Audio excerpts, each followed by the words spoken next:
So there I was, Jake Morrison, 22 years old and apparently the first human stupid enough to apply for the Galactic Psychic Academy's exchange program. Yeah, that's right. While my buddies back on Earth were getting normal college degrees in things like engineering or business, I decided to spend a semester learning about alien mind-reading techniques on a space station that looked like someone crossed a university campus with a haunted house.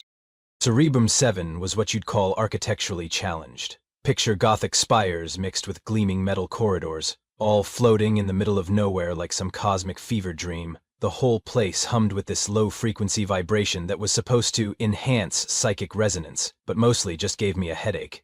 Classic alien design philosophy. If it doesn't look ominous and make weird noises, you're doing it wrong.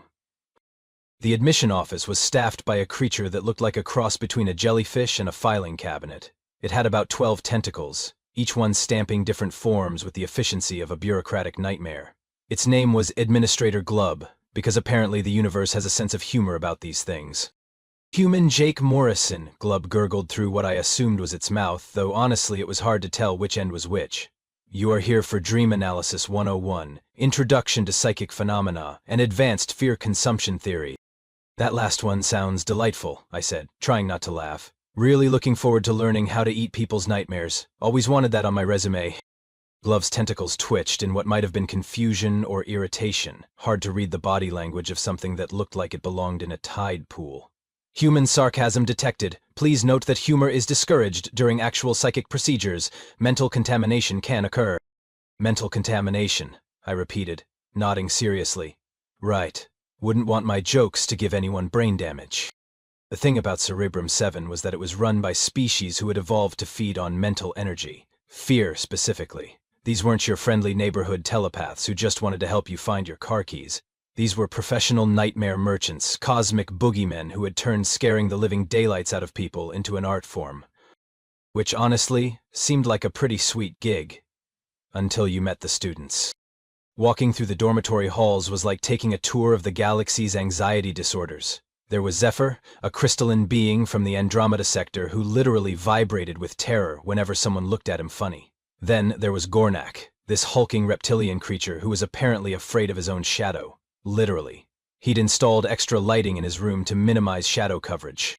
My roommate turned out to be a fungal colony called Sporg, who communicated through spore releases and spent most of his time quivering in the corner. Great conversationalist, really knew how to lighten the mood. So, Sporg, I said, unpacking my completely mundane human belongings, what brings you to Nightmare University?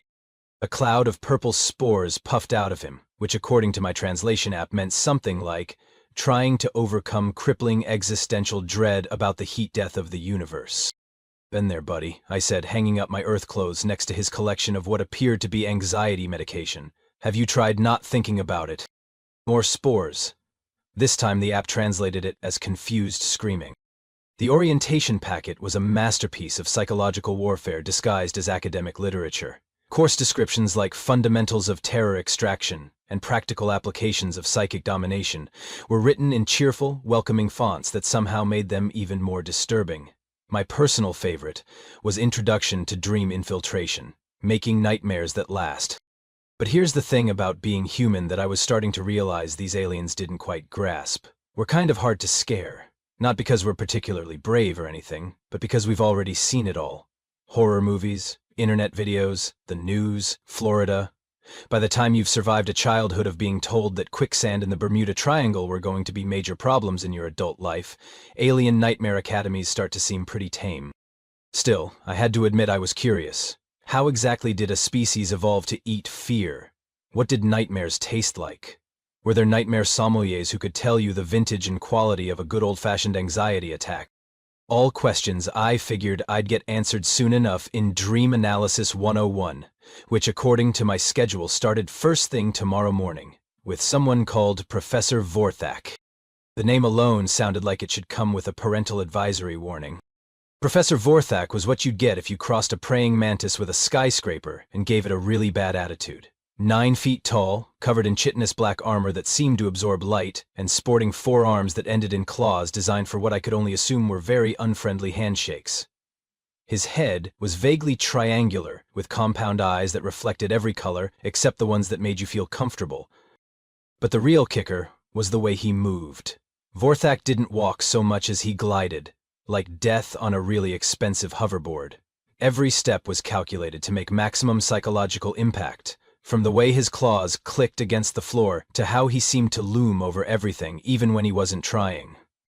The classroom itself looked like someone had decorated a lecture hall using only nightmares and poor lighting choices. Dark stone walls carved with symbols that hurt to look at directly, floating orbs that provided just enough light to see how screwed you were, and desks arranged in a perfect semicircle so everyone could watch everyone else have mental breakdowns. My classmates were a who's who of galactic anxiety disorders. There was Tremblena, a blue-skinned humanoid whose species apparently evolved from prey animals and showed it in every nervous twitch. Quiverax was there too, this insectoid creature who kept making clicking noises that my translator helpfully informed me were prayers to various death gods. And then there was Blobberton. Yes, that was his actual name. He was basically a sentient puddle of green goo who had somehow managed to develop both consciousness and crippling social anxiety. He spent most of his time trying to hide behind his desk, which was impressive, considering he didn't technically have a fixed shape.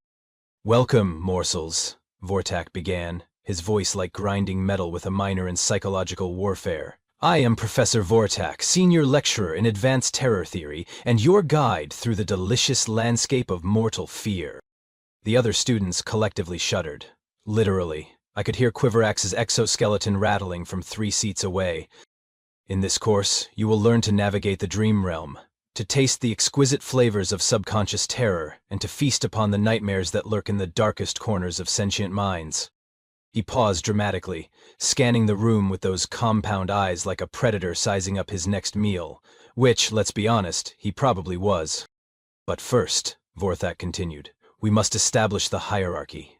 Fear is power, and power demands respect. Those who cannot provide adequate terror for my consumption will find this semester particularly educational." More shuddering from the peanut gallery. Blobberton actually tried to hide under his desk, which didn't work because, again, he was basically sentient jello. Then Vorthak's eyes found me. "Ah, the human exchange student," he said, and somehow managed to make it sound like he was ordering my execution. "Jake Morrison. I have heard interesting things about your species." "All good, I hope," I said, because apparently my mouth operates independently of my survival instincts. A sound that might have been laughter emerged from somewhere in Vorthak's thoracic cavity. It was the kind of laugh that made you reconsider your life choices and wonder if it was too late to transfer to a nice safe program like underwater basket weaving or bomb disposal. "Your species has a reputation for being difficult to properly terrorize," Vorthak said, circling my desk like a shark who had just spotted a particularly interesting piece of chum. "This presents an intriguing challenge." "Sorry to be a disappointment," I said. "We humans are pretty boring. No deep primal fears of the dark or anything. We mostly just worry about student loans and whether we remembered to turn off the stove." The other students stared at me like I had just volunteered to juggle live grenades. Apparently sarcasm in the face of cosmic horror wasn't standard curriculum at most schools. Vorthak leaned closer and I got a whiff of what I could only describe as the smell of nightmares mixed with really expensive cologne. "Perhaps," he said, "we should test that theory." And that's when I realized that my mouth might have just written a check my brain really didn't want to cash. "Class," Vorthak announced, his compound eyes never leaving me, "today we will have a practical demonstration. Mr. Morrison has volunteered to show us the terror that lurks within the human psyche." "Actually, I'm pretty sure I didn't volunteer for anything," I said, but my protest was drowned out by the collective intake of breath from my classmates.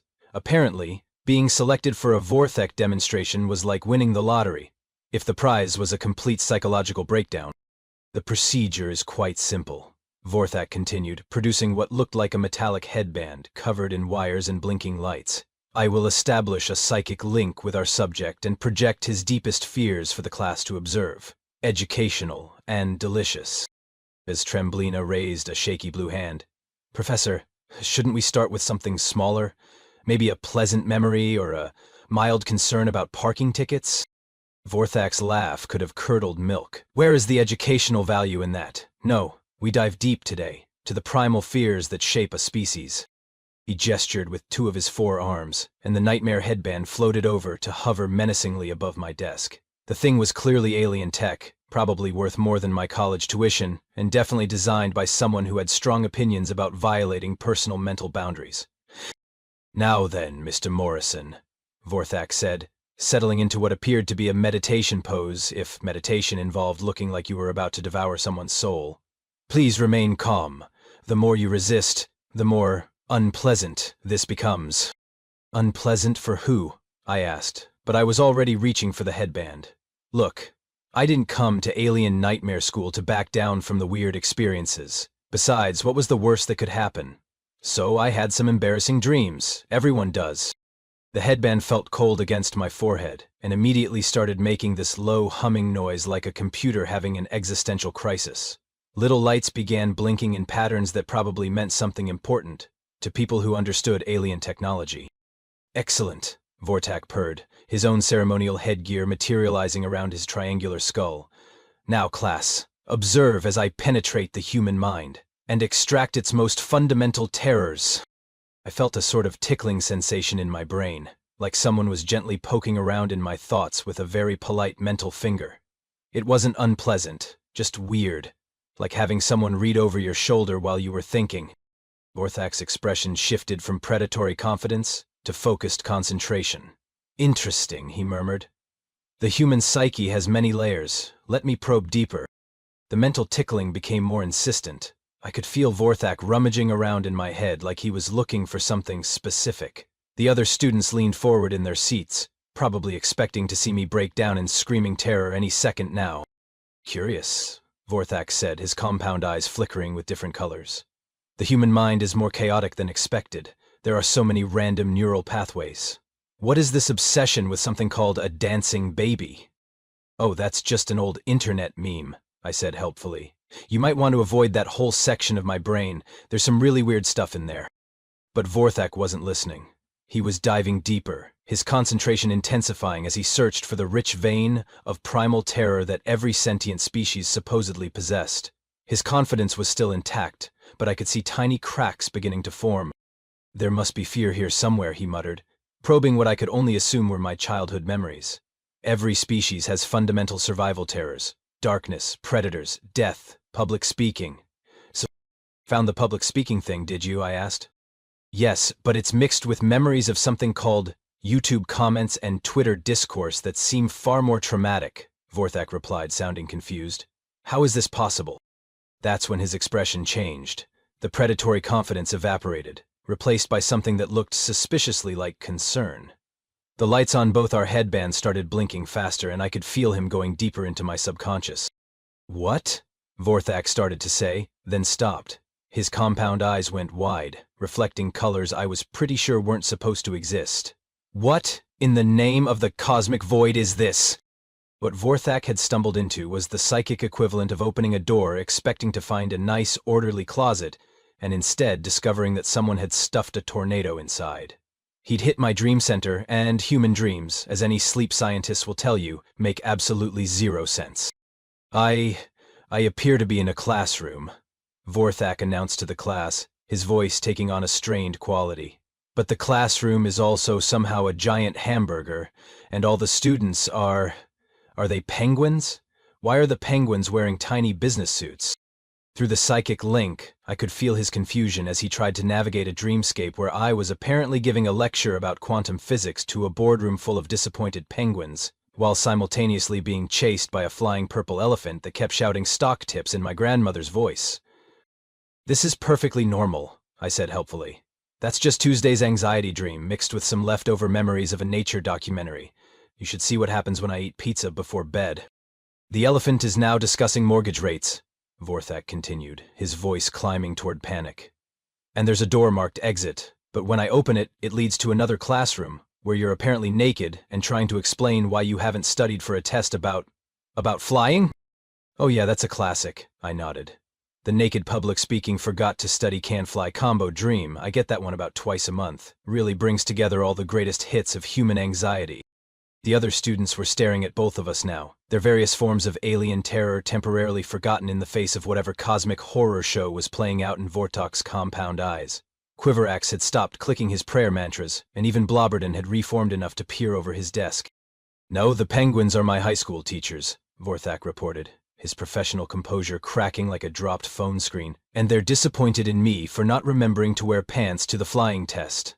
But I don't have pants. I don't even have legs in the traditional sense. How can I forget something I never possessed?" "Dream logic," I shrugged. "It's not supposed to make sense. That's kind of the point. Our brains are basically running defragmentation software while we sleep, except the software was written by someone having a bad acid trip." Vorthak's mental probe went deeper, and I could feel him getting pulled into the full chaos of human subconsciousness. The random neural firing patterns that create dreams were like trying to follow a map drawn by a toddler having a sugar rush. "There is a staircase that goes both up and down simultaneously," Vorthak said, his voice now definitely reaching panic territory. "And your childhood dog is there, but it's also your math teacher, and it's trying to sell me insurance while tap dancing on a cloud made of, is this substance cotton candy?" "Rex was a good dog," I said fondly. "He always did have entrepreneurial spirit in my dreams, though usually he sticks to real estate. Insurance is new." The cloud dog teacher is now explaining that I'm late for my own birthday party, which is being held in a library made of cheese, and all the books are screaming because they haven't been returned on time, Vorthak continued. "This makes perfect sense to the penguins, who are now my family and are very disappointed in my life choices." Starting to feel a little bad for the guy. Alien nightmare professors probably weren't trained to handle the specific brand of chaos that is human REM sleep. Our dreams are basically what happens when you give a supercomputer LSD and ask it to sort your memories while someone plays experimental jazz in the background. "Oh, and now you're there," Vorthak announced. "But you're also somehow my mother. And you're explaining that I should have become a doctor instead of a fear-eating academic, while we're all flying through a grocery store that's located inside a giant washing machine." "Mom always wanted me to go to medical school," I confirmed. "Sounds about right." "The washing machine is now a school bus." Vorthak's voice was getting higher. "Driven by a dinosaur wearing a chef's hat who keeps asking me if I've finished my homework, but my homework is apparently to solve world hunger using only interpretive dance and a rubber duck." Through our psychic connection, I could feel Vorthak's confusion deepening as he tried to apply logic to a realm where logic had been permanently banned for disturbing the peace. His advanced alien intellect, evolved over millennia to parse fear and navigate the darker corners of consciousness, was completely unprepared for the beautiful absurdity of human sleep patterns. "The rubber duck is now explaining the meaning of life," Vorthak whispered, "but it's doing so in the form of a cooking recipe for something called existential dread casserole, and all the ingredients are emotions I don't recognize, like nostalgic sadness for a childhood I never had, and the specific anxiety of forgetting someone's name right after they introduce themselves." "That's pretty deep for a Tuesday night dream," I admitted. "Usually the rubber duck just argues with my alarm clock about time zones." But then Vorthak made a critical error. Instead of retreating from the chaos of my dream center, he decided to push deeper, searching for what he assumed must be the source of human fear buried beneath all the absurdity. What he found instead was my memory banks, specifically the section labeled "Things Humans Do for Entertainment." "Wait," Vorthak said, his voice taking on a new tone of dawning horror. "I'm seeing images of humans voluntarily watching moving pictures designed to terrify them. You call these horror movies? And you pay money for this experience?" "Oh yeah," I said cheerfully. "Love a good scary movie. Nothing like a Friday night with some popcorn and a film about chainsaw-wielding maniacs." Through our psychic link, I could feel Vorthak experiencing my memories of movie nights. The poor guy was getting a highlight reel of human horror cinema, from classic monster movies to modern psychological thrillers, all filtered through my brain's commentary track of, "Oh, this is the good part," and "Wait until you see what happens next." But why?" Vorthak stammered, his compound eyes flickering through colors that probably didn't have names in any language. "You actively seek out terror? You create elaborate fictional scenarios designed to trigger your own fear responses, and then you critique them? You have opinions about the quality of your own psychological torment?" "Well, yeah," I said. "Some horror movies are terrible. Bad acting, predictable plot twists, unrealistic gore effects. You want quality nightmares, not some amateur hour ghost story." Vorthak's mental probe stumbled deeper into my media consumption memories, and I could feel his confusion intensifying as he encountered the vast catalog of human creative weirdness stored in my brain. "What is this?" he whispered, his voice barely audible. "I'm seeing images of humans creating fictional monsters, but they're not warnings or cautionary tales. They're characters? You have emotional attachments to fictional creatures designed to represent death and destruction?" "Oh, you found my monster movie collection, I said proudly. Yeah, some of those creatures are really well designed. Great practical effects, interesting backstories.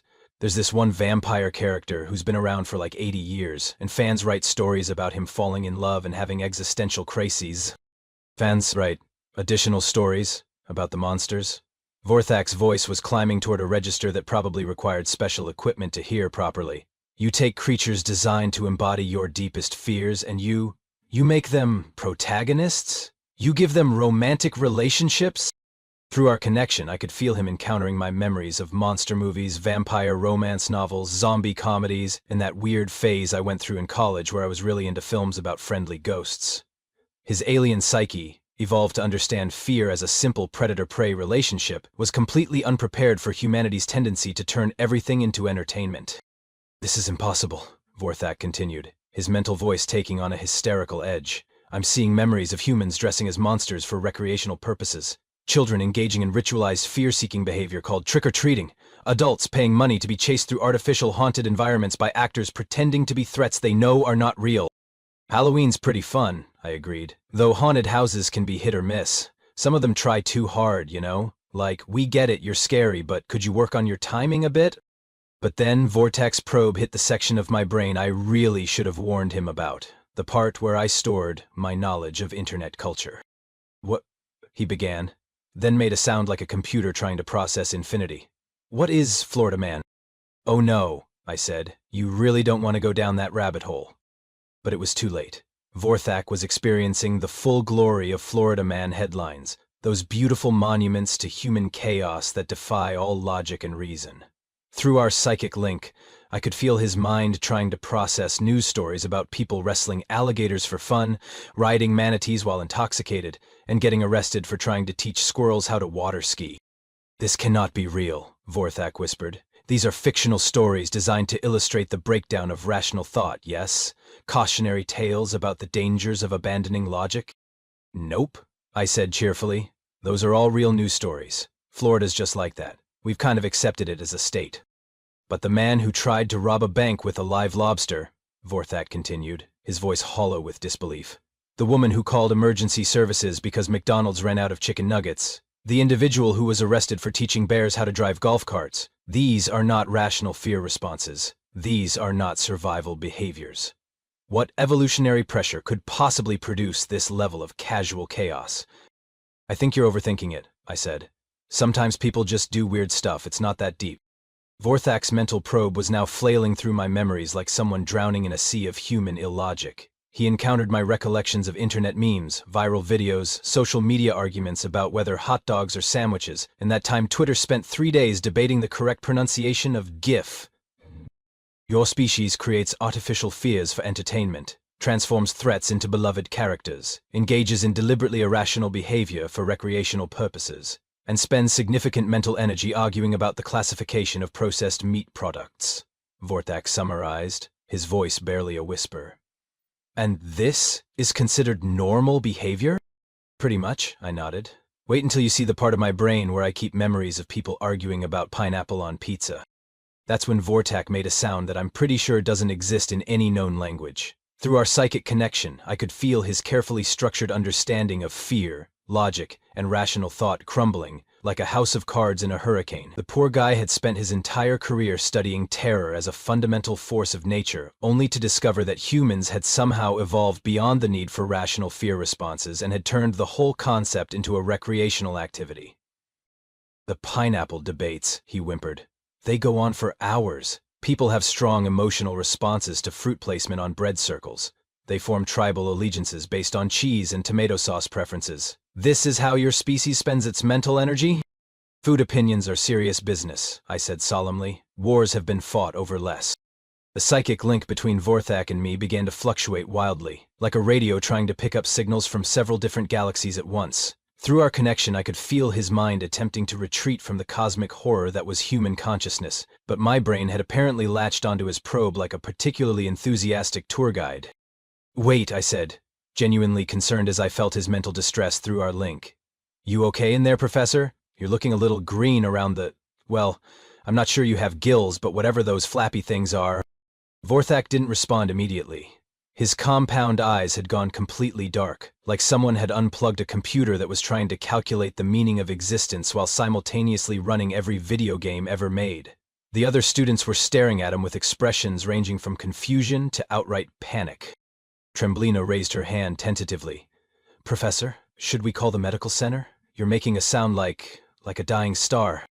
She wasn't wrong. The noise coming from Vorthak's general vicinity was somewhere between a tea kettle having an existential crisis and a black hole with indigestion. His forearms were twitching spasmodically, and I was pretty sure his chitinous armor was developing stress fractures. Through our psychic connection, I could feel him encountering one final memory that broke what remained of his sanity. My recollection of spending 3 hours watching YouTube videos of cats being afraid of cucumbers, followed by reading the comments section where people debated whether this constituted animal cruelty or just harmless fun. "The cats," Vorthak whispered, his mental voice barely coherent. "You find amusement in the fear responses of small predators, but then you feel guilt about their distress, but then you watch more videos, but then you argue about the ethics, but then you create more content. The cycle is endless, the logic is circular, the irrationality is beautiful and terrible, and I don't understand how your species hasn't collapsed into chaos." "Oh, we kind of have," I said cheerfully. "We just call it Tuesday and keep going." That's when the psychic link finally snapped.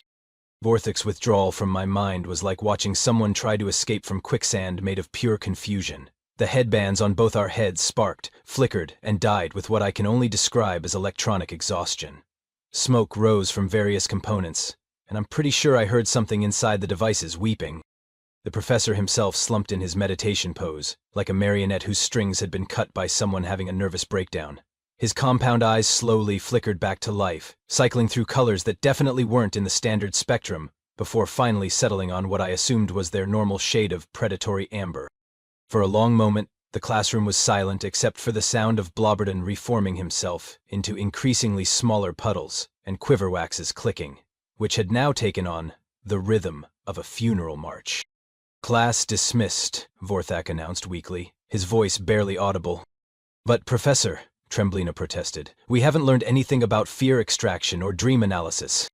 Vorthak's gaze fell on me, and I swear I saw something that looked suspiciously like respect mixed with the kind of terror usually reserved for cosmic entities that shouldn't be named. "On the contrary," he said slowly, "we have learned something far more valuable. We have learned that there are forms of consciousness in this universe that operate beyond our understanding of rational fear responses. Some species have evolved so far past the simple predator-prey dynamic that they have transformed survival mechanisms into recreational activities." He paused, still staring at me like I was a puzzle box designed by a particularly sadistic god. "Mr. Morrison," he continued, "I hereby grant you full marks for this course, not because you have mastered the art of fear, but because you have demonstrated that your species has transcended it entirely. You don't need to learn how to navigate nightmares, because you have made peace with chaos itself." The other students turned to look at me with a mixture of awe and terror that was honestly pretty flattering. Blobberton had reformed into what appeared to be a respectful bow, which was impressive given his complete lack of skeletal structure. "Does this mean I don't have to take the final exam?" I asked hopefully. Vorthak made that sound again, the one like a dying star, but quieter this time. "Mr. Morrison, I would not subject my worst enemy to the contents of your subconscious during exam period. The academic review board would have me committed to a psychiatric facility." As the other students filed out, still casting nervous glances in my direction, Vorthak approached my desk with the careful movements of someone approaching an unexploded bomb that might also be a practical joke.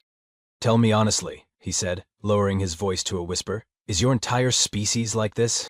I considered the question seriously. Back on Earth, I was pretty much average. Maybe slightly more interested in weird internet content than some people, but otherwise completely unremarkable. If Vorthak thought I was psychologically complex, wait until he met someone who was actually creative. "Pretty much," I said, "though you should probably avoid anyone who works in advertising or has a TikTok account with more than 1 million followers. Those people are on a whole different level." Vorthak nodded slowly, like someone accepting their fate. "I see. Well, Mr. Morrison, congratulations. You are the first student in the history of this institution to give a professor a complete psychological breakdown during a routine demonstration. I suspect this will be remembered in academic circles for centuries to come." Cool, I said, gathering up my things. Should I put that on my resume? Please don't, Vorthak replied quickly. I have a reputation to maintain. As I headed for the door, I heard him muttering to himself about requesting a transfer to a nice safe department like quantum physics or temporal mechanics, something with clear rules and logical outcomes. Walking back through the corridors of Cerebrum 7, I couldn't help but smile. Turns out that when you're a species that voluntarily watches horror movies, argues about sandwich definitions, and finds Florida Man headlines entertaining, alien nightmare professors don't seem quite so scary anymore. I was halfway back to my dorm when I realized that word of my little demonstration was probably going to spread. In a school full of species that had evolved to understand fear as a fundamental force of nature, being the guy who broke the nightmare professor by accident was going to make me either very popular or very avoided. Honestly, I was kind of looking forward to finding out which one it would be.